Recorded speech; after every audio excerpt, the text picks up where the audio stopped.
Welcome to the Snowbird's Expat Radio podcast, powered by the Snowbird US Day Tracker app. I'm your host, Gerry Scott, and my goal is to give you answers to your cross-border questions, to ease the stress of a cross-border move or extended trip, and to keep you up to date on all you need to know with cross-border rules and regulations. Now let's get on with the show. Well, good afternoon, everybody. Another episode of the Snowbird's Expat Radio podcast. Well, we've been telling you for years what to do, educating you on what to do.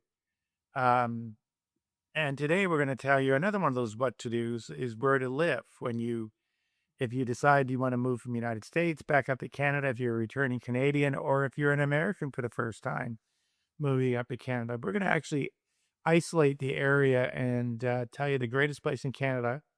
As far as Denise, who's my guest today, Denise is with EXP Realty in the Nanoose Parksville Qualicum area, and she's going to share with us some of the things that we've been working on over the last couple months, and that's really Denise has built an incredible website, and we'll go into the details later on. But really trying to cater to those Canadians returning home and the Americans moving to Canada for the very first time, and all the hoops that you're going to have to jump through. And we'll talk a little bit more about our book, The Great Return, Canadians and Americans Moving Back. It's available on Amazon these days. It's not cheap. There's a lot of intelligence in that book, but it's worth every penny, I'm sure.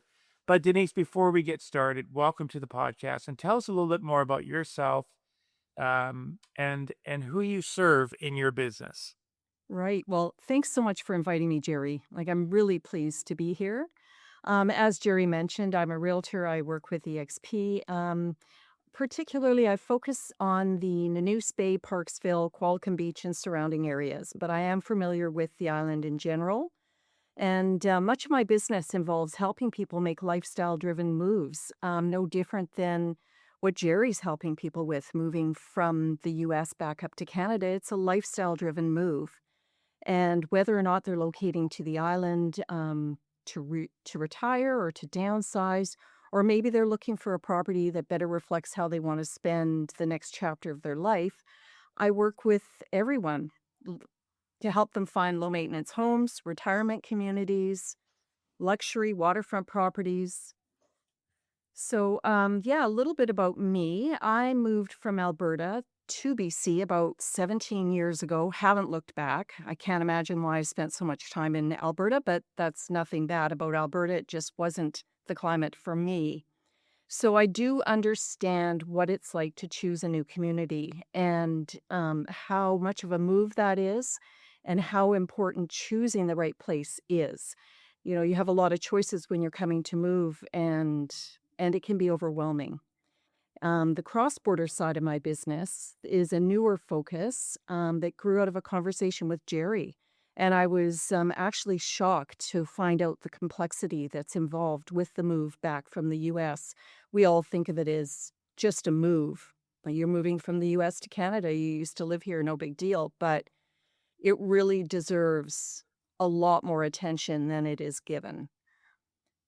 And that's basically what I do. I'm going to help you understand the market and compare different communities. Well, it's interesting because, as I am a real waterfront person, with my time spent in Maui, we're minutes from the beach. And of course, now in Qualicum Beach, we're minutes from the beach. And even in Coquitlam, we're surrounded by either rivers or oceans when you live in Vancouver. But, before I get into the questions, I think one thing that's really important is that we have a date coming up on January 1st, 2007. And it's interesting when I go back to look at the history of a ban on foreign buyers. And I'm going to ask Denise more about this because the last time it was extended, we got the word in February 2024 that it would be extended up to 2027. Are you hearing anything in your industry if this ban is going to go by the wayside, or is it going to be extended? Yeah, that's very interesting. In fact, I was reading an article the other day about that. And a lot of the analysts are saying removing the ban isn't really going to move the needle at all. In fact, what it will do is actually help the condo market, which is really struggling right now. There's very little movement on condos. Prices are plummeting. I think that's coupled with the Airbnb restrictions, but also, stopping foreign buyers for an investment. And so I have a feeling that the ban will be lifted. Nobody has said one way or another, but I think economically they're looking at it as it's not a horrible thing, to bring some more investment back into the country and hopefully revitalize some of the markets that are struggling. Well, whenever there's a government decision, and I'll try not to get too political here, but somebody on this chain does get affected, and having no foreign buyers, has it really helped affordability out there? No, no, it really hasn't. I mean, and that's really evident by all the conversations the government's having about, affordability and building affordable houses. I mean, we've had the foreign buyer ban now for, what is it, 4, 5 years, and we're not seeing a shift in affordable housing. That isn't something that's going to make a difference. Well, the first part is we're going to discuss is why Vancouver Island. And now I grew up. I was born on Vancouver Island. I call it a little town. It's not a little town anymore, called Comox. And then I was raised in Ucluelet, which is still a small village. And of course, I spent 43 years in Vancouver, and now I'm back on Qualicum Beach and trying to juggle the life. But we know what's bringing me back. It was my wife's decision. I'm enjoying it arguably as much as she is, if not more, being in this beautiful area of Qualicum Beach. But tell me more about when you're talking to your buyers that are buying these properties. Tell me how they're falling in love with this beautiful area. Well, a lot of it is lifestyle and the pace. Our pace here, it's island life. We're slower. It's a thing. It's really a thing. And everything feels a little less rushed. There's beach access all over the place, and the climate is good year round. If you're a golfer, you can golf year round. Um, if you're a surfer, you can surf in the winter. It's got everything for people if they're looking for a lifestyle change and you want to stay in Canada, you want to live where it's not so severe when it comes to the winters. Well, the island is the place. We've got such a balanced market. And then we have communities that'll suit pretty much everyone, depending on what you're looking for. If you're looking for the bigger city, well, that's Victoria or Nanaimo. If you're looking for a small town feel, well, Qualicum Beach has such a great little community and walkable and village environment. So no matter what you're looking for, I think the island has it. And then let's not forget the fact that the house prices are still very affordable here. When you look at what you can get for the dollar, I mean, where can you still find an oceanfront property with, beach access for under 2 million? Thinking about becoming a Canadian citizen? If you're a U.S. resident living in Canada on a work permit, permanent resident status, or planning your path to citizenship, you already know the rule: 1,095 days of physical presence in 5 years. Meet the Canada Physical Presence Tracker, a simple, reliable mobile app that helps you log your days in Canada, track multi-year stays, and monitor your progress towards citizenship right from your phone. No spreadsheets, no guesswork, just clear tracking so you can stay on track. Download Canada Physical Presence Tracker from the App Store or tap the link in the show description. And if becoming a Canadian citizen is part of your plan, you're already in the right place. Snowbird's Expat Radio features conversations with top immigration lawyers and cross-border experts to help you understand the rules before they become a problem.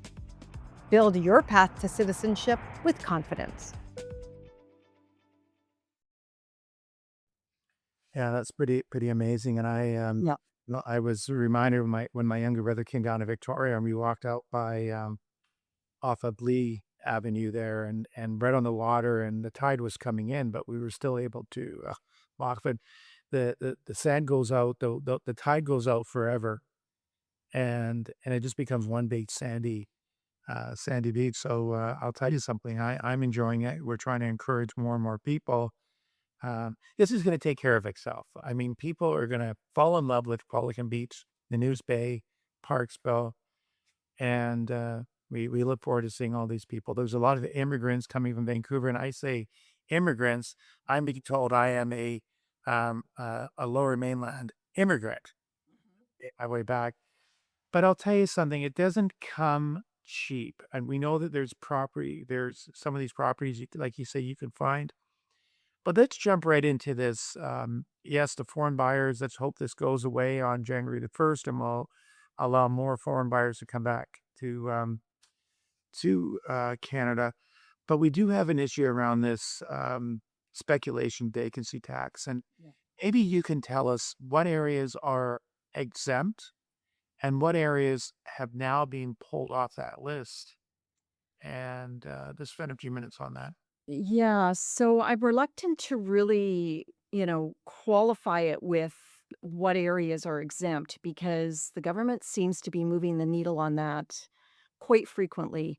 Currently, in the Mid Island region, you're looking at Nanaimo, Lanцeville, Parksville, Qualicum. Nanoose is still exempt. French Creek is still exempt. Arrington, Coombs, Bowser, Deep Bay. Primarily, you're going to see the regions within the RDN, or the Regional District of Nanaimo are exempt.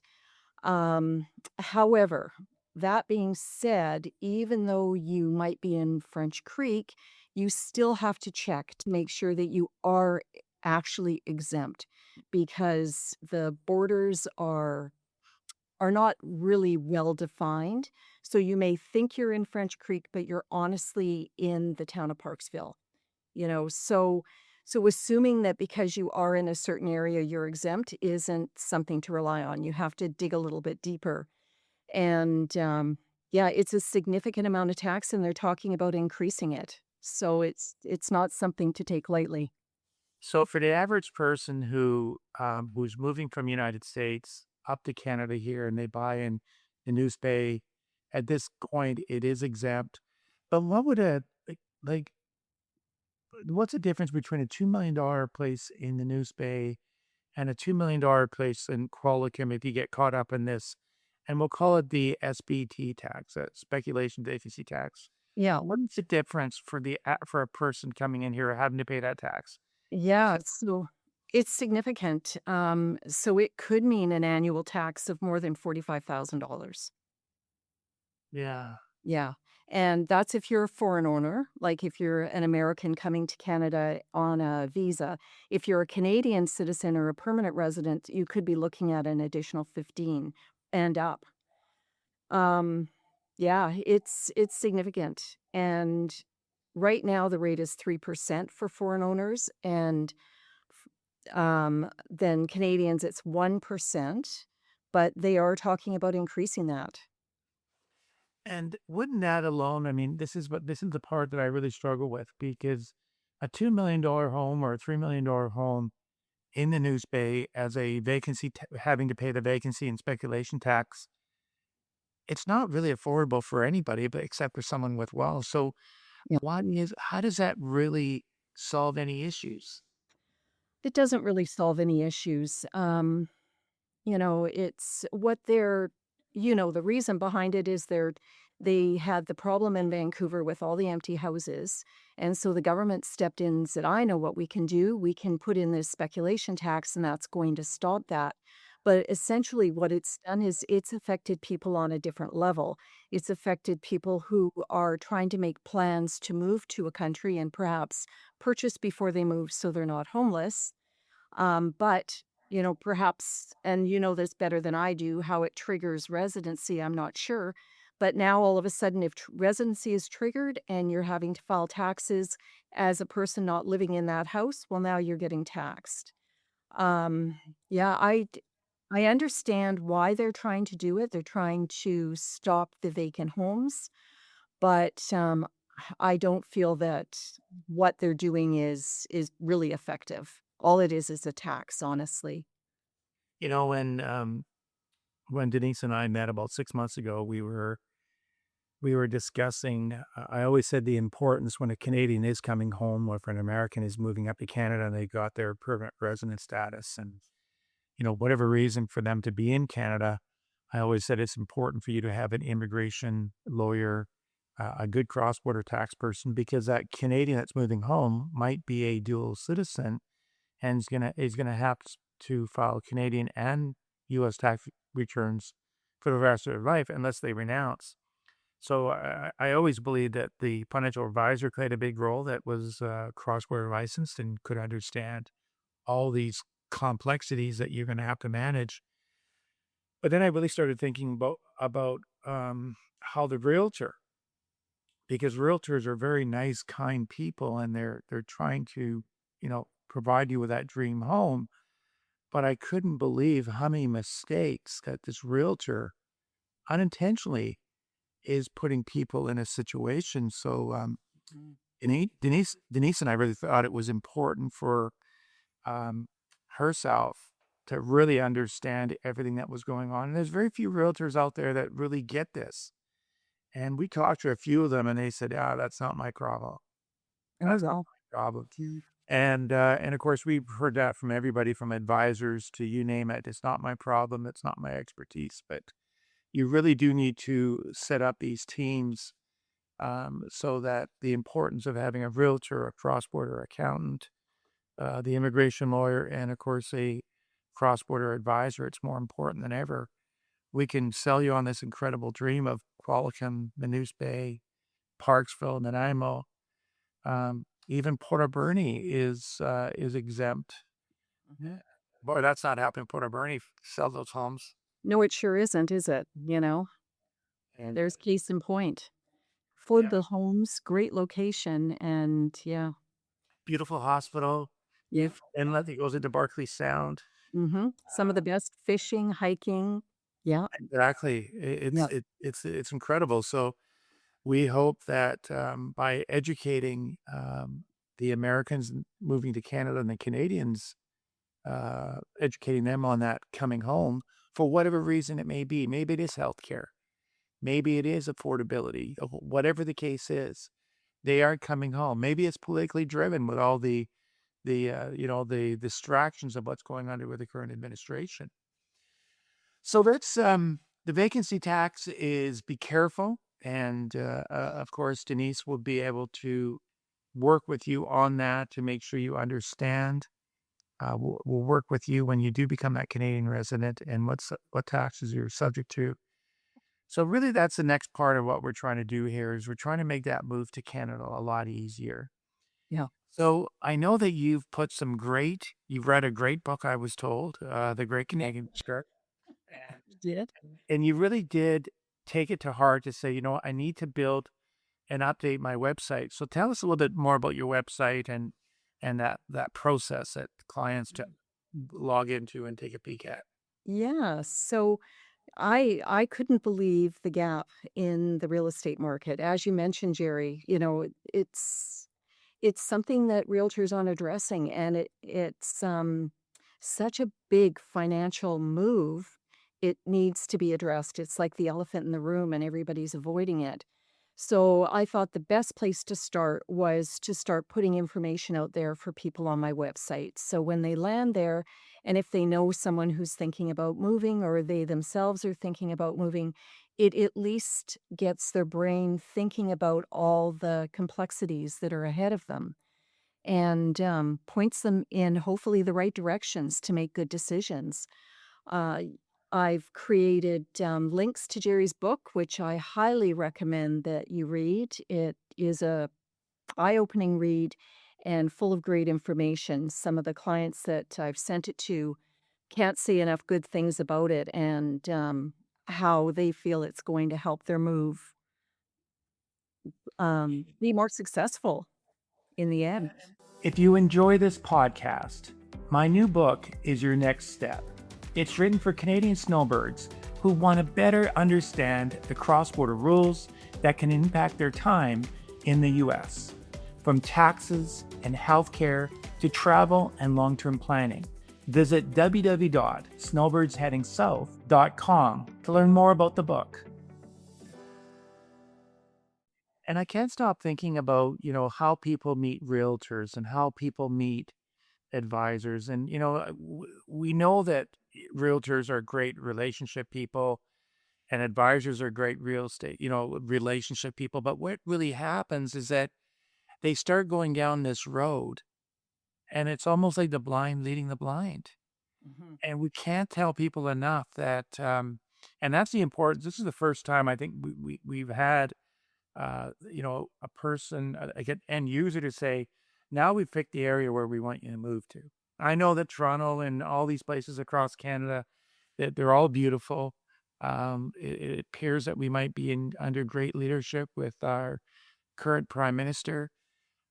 But I got to tell you, before you develop that relationship with the advisor, the realtor, share this podcast with people because it's important for you to meet Denise. It's important for you to meet a cross-border advisor because we were talking about a situation on the East Coast where a client really fell in love with their uncle's advisor, and he was charming. He came across as being very intelligent, but he put him in a difficult tax situation. They put the cart in front of the horse. Mhm.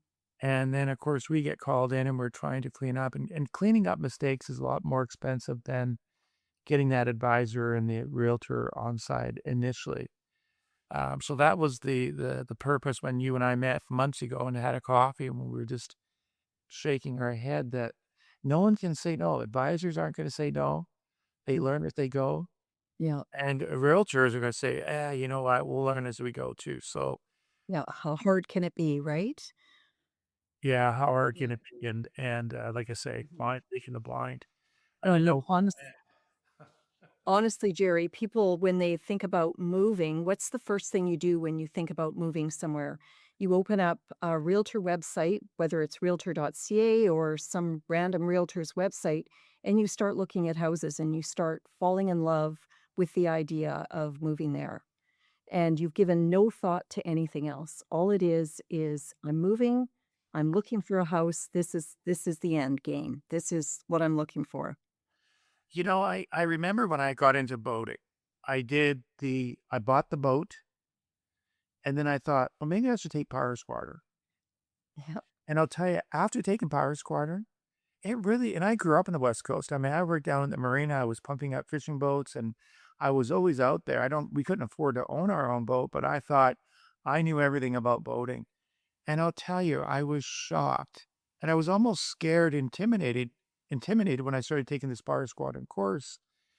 And I think it's the same thing. I think, we're not intending to scare you by educating you because we want this to be a great move for you. When we talk to snowbirds that are selling their homes, they think that the first thing you do is call a realtor and put a for sale sign on your front yard when you're selling that snowbird nest, may it be in Florida or Maui or the Carolinas. It's a taxable event. And we're dealing with two countries. We're dealing with the IRS on the US side, and of course, we're dealing with CRA on the Canadian side. It's not that format where you buy a house and sort it out, or you put a stake and you sell your house. Now you guys figure out the tax implications. Mhm. And why is all this money being held back on my $3 million home in the States? And in a case in most states, if you sell your home for 450 grand, or sorry, $4 million, um, or even $3 million, it's about $450,000 in tax through FERTA that's going to be held back. And all they want to make sure is the IRS is not, you're not selling and not paying your tax. They're going to hold it back, and then you prove you don't owe any tax, and you get the clearing certificate from the IRS. Yeah. So I think those mistakes, which we covered in the first book, which is called Canadian Setting South, What You Don't Know Will Hurt You. And of course, now this book, The A Great Return. So, so Denise, how do people get a hold of you? Well, the best way is through my website. You can book a consultation right on there. And while you're there, there's a ton of amazing information. I go into more detail about the speculation tax. There are ways around it. Don't be scared by it. We can work around it. Um, so, yeah, book a consultation. And then from there, I'll find out where your situation is and where you are as far as moving, and then perhaps we put the brakes on and get you involved with other people to make sure that the move is done properly. Or maybe it is time to start looking for a house, and we'll set up a search, and I can do virtual tours for you, and we can talk about neighborhoods and communities, and you don't even have to be here to start your search. Okay, so we're going to quickly talk about the exempt area, the area that I love, and the area that you spend a lot of time in is the Nanoose Bay. So let's ask Denise, is there a beautiful golf course in the Nanoose Bay? Oh, absolutely not. Yes. Yeah. There's the Fairwinds Golf Course. So Nanoose is a one large community, and then there's smaller communities inside, one of them being Fairwinds. And the Fairwinds community has an 18-hole championship golf course, beautiful clubhouse, restaurant, and in addition to that, it also has the wellness center where you can swim, play pickleball or tennis, go to the gym, and then we also have a marina attached to the Fairwinds community. You don't have to be a part of the community in order to take part in this. It's open to anyone who wants to use the facilities. But yes, it's one of the nicer golf courses around, although I was checking out Pheasant Glen, and that's turning into quite the beautiful spot. Yes, Pheasant Glen has got my vote. They have a beautiful club coming up, which should be open Yeah. up late September, early, late September, early October. There's a ton of trails in this area. There's a lot of great people moving in the area, really nice, friendly people in the Pheasant Glen villas. There's 80 condos planned. I know the Duttons who have built this are going to enjoy this great plug, but Yeah. they're spending a lot of money on the clubhouse, and we have another tour tomorrow night, Thursday, as they've been keeping us updated on how that thing is coming along. And it's beautiful. It's got that beautiful view of Aerosmith on the new deck of the clubhouse. There's going to be two pubs. One's going to be called Dutton Chop House, and then the other one is going to be I want to say it's called Wild Bill's, kind of a pub. The father is quite a character, and that's Craig's father. And they were pubs for years. But I got to tell you, I've known about Fairwinds. I golfed Fairwinds, the golf course, for years. I love the marina. Hmm. I got to make sure I don't spend any time at boat shows, because that's another problem I'll have. I'll end up buying this beautiful boat, and I'll find out that there's no moorage available for me. So we need to get a good marina guide on this team as well, for those folks that want to buy boats, and Yeah. make sure you. There's there's actually a marina space in the Noose at Sunshine. Okay. Yeah, not as fancy as Fairwinds, but it still does the job. Now, is there lots of trails? Is there any restrictions in the Nanoose Bay when, people are riding their bikes with their grandkids? And No, no restrictions. So we have trails. We have a pretty good trail system through the Innes Lake area. I think it's something that Nanoose could do better. Qualicum excels at trails. We have some parks with nice trails, but yeah, a lot of people find themselves riding their bikes around the community roads, which isn't ideal. However, I don't know if you know, but Parksville or the RDN is expanding the trail from one of the parks called Top Bridge.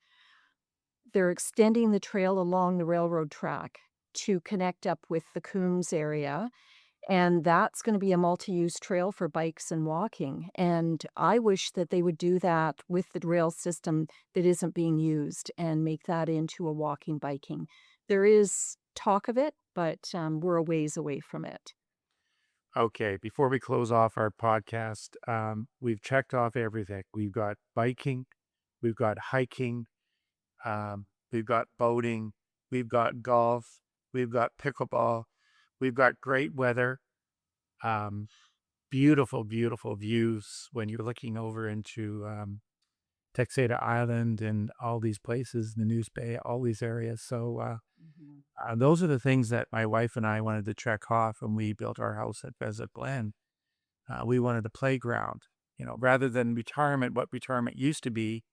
We wanted to make sure that we were going to be fairly, fairly active. So, the other thing, and I do apologize for a shameless plug.